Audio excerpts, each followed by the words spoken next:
নমস্কার বন্ধুরা, কেমন আছো সবাই? ভালো আছো তো? নবমিতার রান্নাঘরে তোমাদেরকে স্বাগত। আজকে আমি নবমিতা তোমাদের জন্য একটা মিষ্টির রেসিপি নিয়ে এসেছি। আমাদের সবার পরিচিত কাঁচাগোল্লা রেসিপি, মানে ছানার কাঁচাগোল্লা। তা আমরা তো এগুলো সাধারণত মিষ্টির দোকান থেকেই কিনে খাই। তা আজ আমি বাড়িতে সেটা বানিয়েছি, তোমাদেরকে দেখাবো রেসিপিটা। আর দেখবো কেমন হয়েছে, তোমরাও দেখো, দেখে কিন্তু বাড়িতে বানিও। আর ভালো লাগলে আমাকে একটা লাইক, একটা কমেন্ট আর একটা সাবস্ক্রাইব করে দিও। তোমাদের সাবস্ক্রিপশানটা তো আমার জন্য খুব জরুরি, তাই না? তোমাদের সাবস্ক্রিপশানের ওপরই তো আমার সমস্ত কিছু ডিপেন্ড করছে নতুন নতুন ভিডিও আনার জন্য। তাহলে প্লিজ একটা সাবস্ক্রাইব করো। আর চলো রেসিপিটা দেখি আজকে কীভাবে আমি বানাই। আজকে যে রেসিপিটা বানাবো সেটা হচ্ছে মিষ্টির রেসিপি। এবার মিষ্টি বলতে আমরা যদি কাঁচাগোল্লা বানাই তাহলে তো কেমন হয় বলো?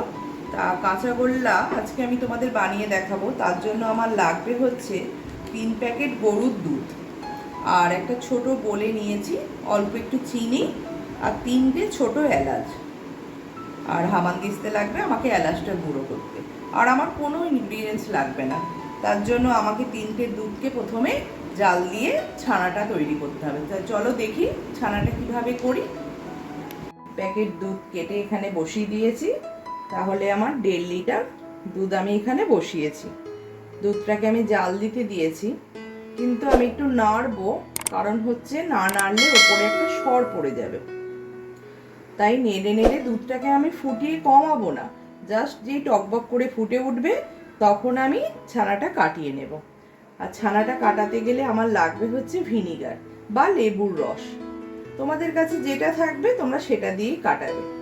তা আমার কাছে এখন লেবু নেই, কিন্তু ভিনিগার আছে, তা আমি ভিনিগার দিয়ে কাটিয়ে নেব। আমি 2-3 চামচ মতো ভিনিগার দেবো, আর তার সাথে 1/2 কাপ জল দেব। দিয়ে আমি দেখাবো তোমাদের কিভাবে কাটাচ্ছি। দেখো দুধটা আমার জাল হয়ে গেছে। এবার আমি কি করব, গ্যাসটাকে বন্ধ করে দেব। গ্যাসটা, দুধটা যখন জাল হচ্ছে এর মধ্যেও তোমরা ভিনিগার দিয়ে দিতে পারো, কিন্তু যেহেতু আমি মিষ্টি বানাবো তাই ছানাটাকে না খুব নরম রাখতে হবে। আর আমি যদি এর মধ্যেই যদি ভিনিগারটা দিয়ে ছানাটা কাটিয়ে নিই তাহলে কিন্তু ছানাটা শক্ত হয়ে যাবে। তাই আমি দুধটাকে বন্ধ করে দেব। বন্ধ করে দিয়ে জাস্ট 2-3 মিনিট বাদে তারপর ভিনিগারটা দিয়ে আস্তে আস্তে ছানাটাকে কাটাবো। এবার বন্ধ করে দিই। বন্ধ করে দিলাম, দিয়ে জাস্ট 2-3 মিনিট একটু নেড়ে নেড়ে হালকা একটু ঠান্ডা করব। ঠান্ডা করে তারপর ভিনিগারটা দেব।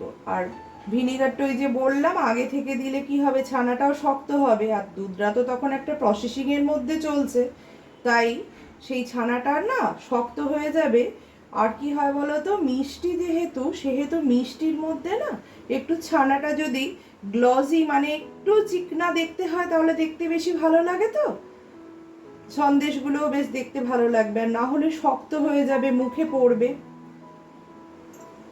আচ্ছা, এবার দেখো আমি এই কাপটার মধ্যে 1 কাপ মতো, মানে 1/2 কাপের বেশি জল নিয়েছি, আর 2 কাপ মানে 2 চামচ মতো ভিনিগার দিয়েছি। দিয়ে এবার দেখো 2 মিনিট মতো হয়ে গেছে। এবার আস্তে আস্তে এর মধ্যে দিয়ে আমি কাটাতে থাকবো।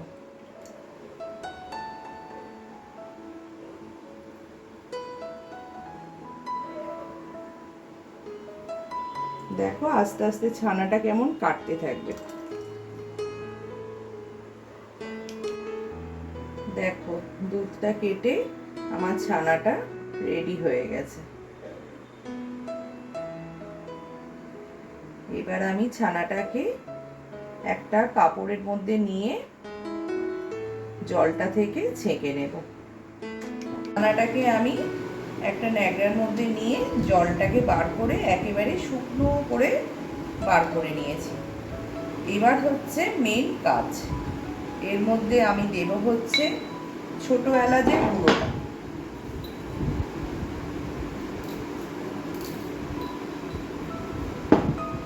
আর দেব হচ্ছে, এতটা চিনি আমার লাগবে না, এই অল্প চিনি। এইবার দেখো কি করতে হবে, ছানাটাকে নিয়ে অনেকক্ষণ ধরে কিন্তু মাখতে হবে। এইভাবে প্রথমে মেখে নেব।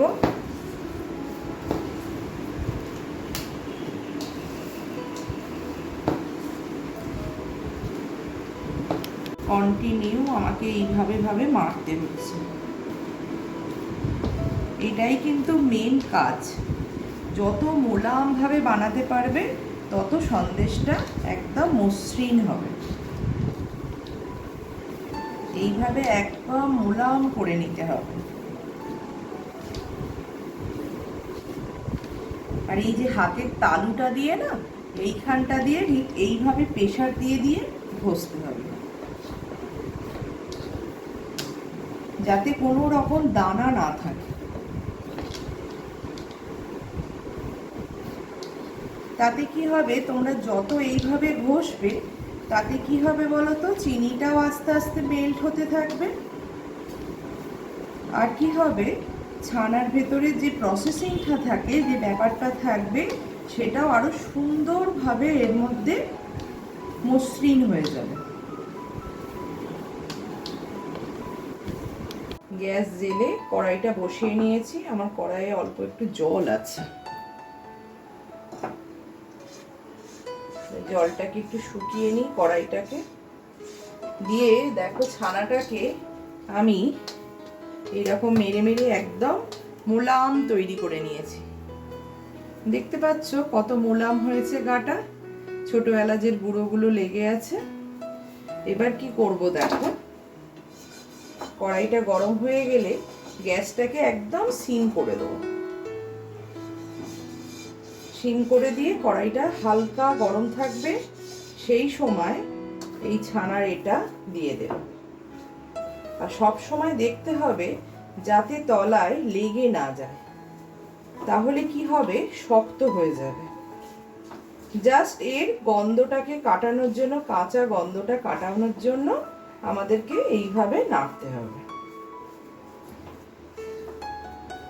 মিষ্টি তৈরির মেন ব্যাপারটা কি জানো তো, ওই হাতের কাজটাই। তুমি যত মোলাম ভাবে এটাকে করতে পারবে তত সুন্দর এটা খেতে হবে। খুবই সিম্পল, কিন্তু খুব সহজে করা যায়।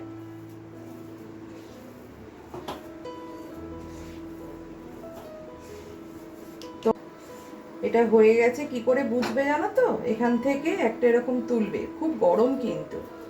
তোমরা যখন এরকম পাকাবে দেখবে হাতের মধ্যে কিছু লাগছে না, তাহলে বুঝে যাবে এটা মোটামুটি রেডি হয়ে গেছে। ঠিক আছে, এবার দেখো এটাকে তুলে নিই। গ্যাসটা বন্ধ করে দিলাম, দিয়ে আমি আবার একটা ওই থালাটার মধ্যে আমি আবার ঢেলে নেব।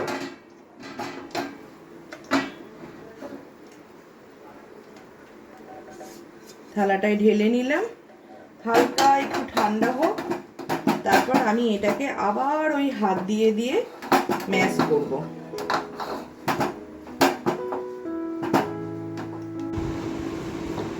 দেখো গরম অবস্থায় নামিয়ে আবার হাতে একটু হালকা করে মেখে নিলাম।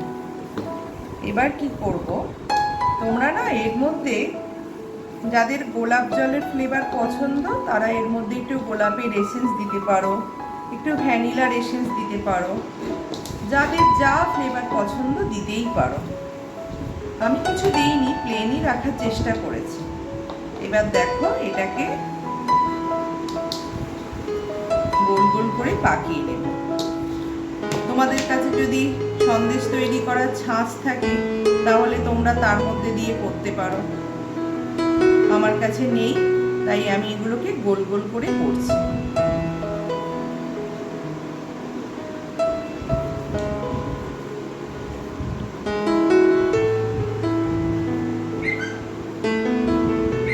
প্রথমে এরকম লাড্ডুর মতো তৈরি করে নিয়ে তারপর সেটাকে গোল করে পাকিয়ে নেব।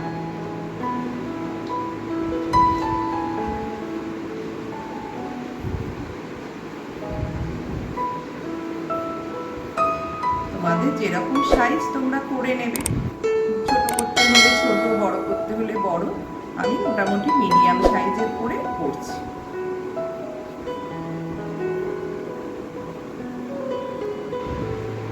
এটা আর একটা জিনিস করা যায় জানো তো, এর মধ্যে গুঁড়ো দুধ একটু নিয়ে জাস্ট বলগুলোকে একটু গুঁড়ো দুধ মাখিয়ে সেটাও তোমরা করতে পারো।